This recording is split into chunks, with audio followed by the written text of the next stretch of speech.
जबकि अचानक उसे कामिनी नजर आई। वो मैनेजर के कैबिन से बाहर आ रही थी। जब उसने अभिनव को देखा तो वो हैरान हो गई और उसे इग्नोर करने लगी। उसने अपने चेहरे के दाईं तरफ सारे बाल गिरा लिए ताकि उसे अभिनव को ना देखना पड़े। अभिनव ने भी उसे नहीं देखने का नाटक किया और सीधा अपने कैबिन में चला गया। जैसे ही वो अपने कैबिन में घुसा तो देखा कि अकरम और जैनी उसके कैबिन में बैठे हुए थे। अभिनव उन दोनों को वहां देखकर हैरान हो गया। आओ आओ टाय, अभिनव आओ। अकरम ने अभिनव को देखते हुए कहा, क्या हुआ, सब ठीक है? आपको कुछ चाहिए? अभिनव ने पूछा। वो ऐसे नाटक कर रहा था जैसे उसे कुछ पता ही ना हो। वो अपनी सीट की तरफ बढ़ने लगा।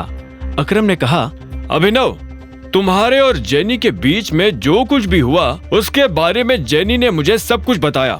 मैं उसी बात पर इसे डांट रहा था और मुझे लगता है कि अब इसके घर जाने का टाइम आ गया है। यह सुनते ही जेनी की आंखें फटी की फटी रह गई। वो अकरम की तरफ देख रही थी।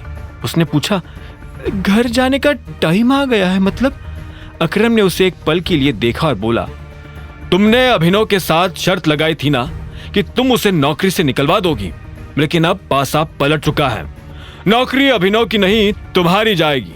Sir please, I am sorry, मुझे माफ कर दीजिए। सर प्लीज मुझे नौकरी से मत निकालिए, I am so sorry. Jenny ने तुरंत माफी मांगते हुए कहा। यह सुन अभिनव को हंसी आ गई। उसने कहा, मैंने तुम्हें कहा था ना जेनी, तुम मेरे जैसे आदमी से पंगा नहीं ले सकती हो। हाँ, तुम जिस तरह से मेरी रिस्पेक्ट करती हो उसी तरह से तुम्हें अभिनव की भी रिस्पेक्ट करनी पड़ेगी। और ना सिर्फ अभिनव की बल्कि इस कंपनी के हर एम्प्लॉय की तुम्हें रिस्पेक्ट करनी पड़ेगी। अकरम ने भी अभिनव की बात में जोड़ते हुए कहा। यह सुनकर जेनी घबराहट के मारे अपनी कुर्सी में पीछे खिसककर बैठ गई। उसने अभिनव को देखा और बोली, प्लीज मुझे नौकरी से मत निकालिए, प्लीज अकरम सर, मुझे। इससे पहले कि जेनी अपनी बात पूरी कर पाती उसकी आंखें भर आई थी।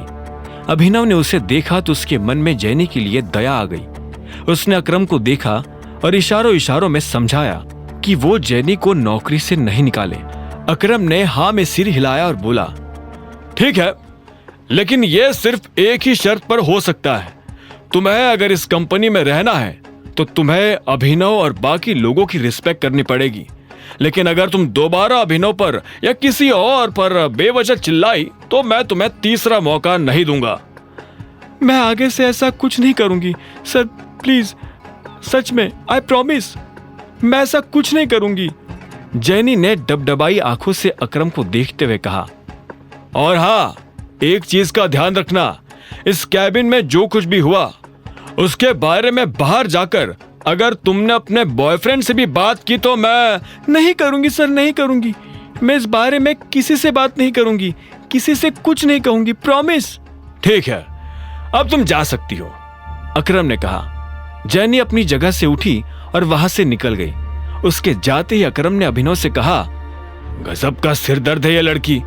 अरे हाँ, लड़की से याद आया, मैंने तुम्हें ऑक्शन के बारे में बताया था ना, आज वो ऑक्शन होने वाला है और अलायना भी वहां आने वाली है। अलायना का नाम सुनते ही अभिनव के रोंगटे खड़े हो गए थे। बलराज ने पहले से अभिनव को अलायना के बारे में इतना कुछ बता दिया था कि अब वो अलायना से मिलने के लिए बेताब था। उसने कहा, हाँ, हम भी इस ऑक्शन में चलेंगे। हम नहीं, सिर्फ तुम। मैं आऊंगा पर तुम्हारे साथ नहीं। लोगों को शक होगा, हो सकता है कि मेरे साथ चलने से तुम्हें दिक्पाल छिंगावत भी मिल जाए।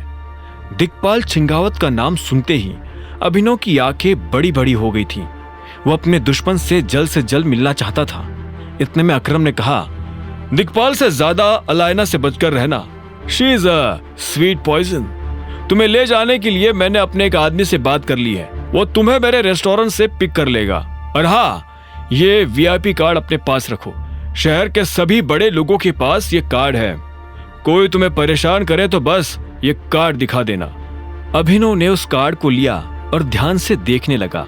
उस कार्ड पर निचले हिस्से में एक छोटा सा टाइगर गुदा हुआ था।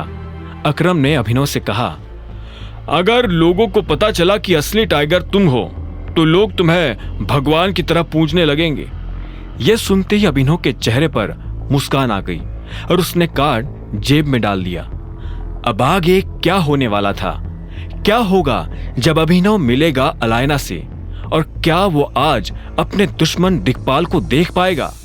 आगे की कहानी जानने के लिए देखें अगला एपिसोड सिर्फ पॉकेट एफएम के यूट्यूब चैनल पर, और द रिटर्न ऑफ टाइगर के सारे एपिसोड्स को सुनने के लिए डिस्क्रिप्शन में दी लिंक से डाउनलोड करें पॉकेट एफएम ऐप।